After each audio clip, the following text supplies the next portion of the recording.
Hər birinizi salamlayıram. Bugünkü mövzumuz körpənin 1 yaşa qədər əqli və fiziki inkişafı. Körpələr dünyaya gəldiyi gündən etibarən inkişaf edirlər.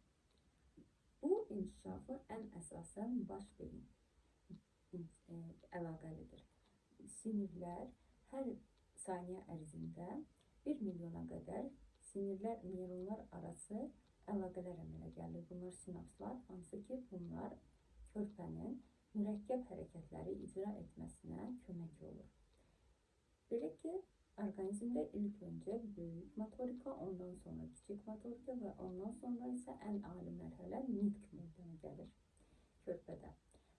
Ona görə də nitqin yaxşı formalaşması üçün körpənin ilk növbədə motorikası güclü olmalıdır, böyük motorikası vaxtında və güclü şəkildə olmalıdır. Ondan sonra kiçik motorikası və ondan sonra isə 1 yaşa yaxın artıq körpə tək-tək sözlər deməlidir.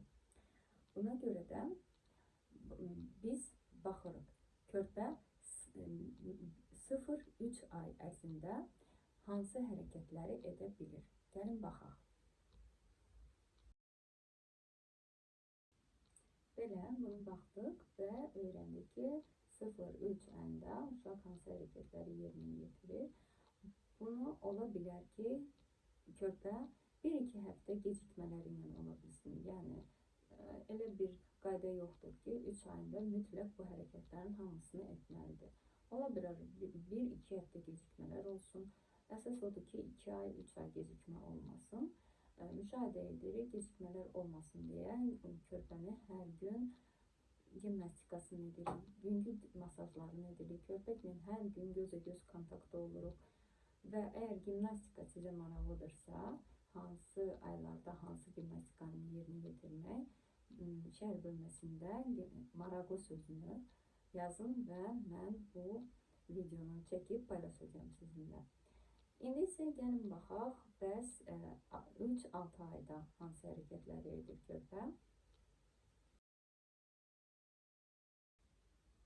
Öyrəndik ki, körpə 6 aydan artıq iməkləməyə başlayır, iməkləmə cəhdləri vardır. İməkləmənin qarşısına almayın, qoy mütləq uşaq iməkləsin. Bu çox vacibdir, sinir sisteminin sağ və baş beynin sağ və sol yarım kürələrinin inkişafı üçün bu iməkləmə çox vacibdir. Ona görə də qarşısına almayın, uşaq, körpəniz qoy iməkləsin. Nə qədər bacarırsa qoy iməkləsin. Və onu qeyd etmək istəyirəmsə, uşağın orqanizmi özü tam bilir, hansı hərəkəti nə vaxt etmək lazımdır. Nə tələsdirmək körpəni, nə də bunun üçün narahat olmaq lazımdır. Belə, indi isə gəlin baxaq. 9-12 ayında hansı hərəkətləri bacarır, nə edir?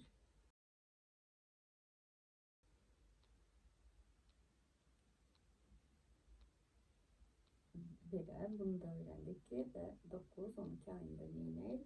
Fikir verdinizsə, artıq 12 ayında, yəni 1 yaşa yaxın körpə artıq 10, 20 və hətta 25 tək-tək söz, asan sözlər deyə bilər. Bu, onun yenə dediyim kimi mərhələli, etaplı inkişafıdır ki, belə böyük motorika, kiçik motorikası və nitqi. Kiçik motorika nədir? Bunun haqqında da biraz danışaq ki, biraz anlayış olsun.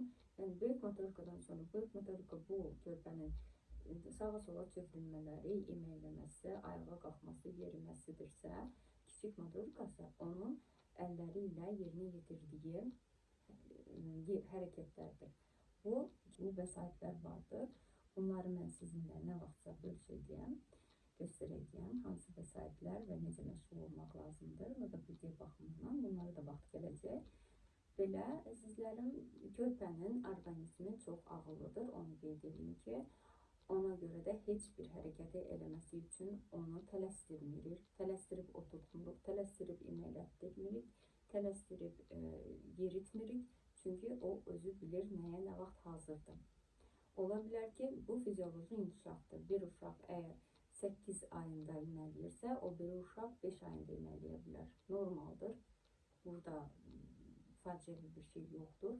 Sadəcə 5 ayında imələyən uşağı saxladıb tezdir iməkləmə və yaxud da 7 ayında ayağa qalxırsa uşaq, onu saxladıb iplə bağlayası deyilik hər halda yerinə olmaz. Ayaq üstə qalxma, yoxsa onurğanı əyilər, yoxsa ayaqların əyilər. Özünüz məntiqcə düşünün. Yəni bir körpə əgər deyək ki 10 ayında hansısa bir sözü deyirsə, biz onun ağzını bağlayıb deməyəcəyik ki, sən danışma tezdir. Düzdür, əksinə sevinəcəyik. Ona görə də körpənin orqanizmi özü bilir nəyə, nə vaxt hazırdır. Onu bunlardan saxlamaq olmaz. Yəni düzdür, indi pediatrlar, osteopatlar deyirlər ki, düzgün deyil, 7 ayda əgər uşaq ayağa qalxırsa, onun sonradakı dövrlərində, yaş dövrlərində onurğada əyrilər ola bilər, skalyozlar. Yox, bu elə deyildir. Çünki əgər körpə ayağa qalxıbsa, deməli, ayağa qalxmazdan əvvəl bu körpə sağa-sola hərəkətlər, yəni hərəkətli uşaq olub.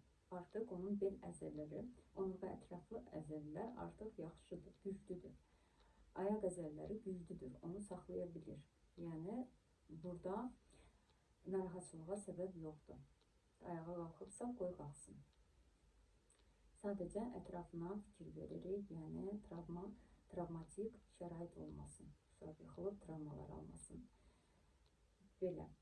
Bu qədər əzizlərim və dediyim kimi 1 yaşa qədər artıq körpələrdə nitq formalaşmağa başlar. Nitqin formalaşması üçün böyük motorika, ondan sonra kiçik motorikanın inkişafına fikir verməliyik və sonra da nitq.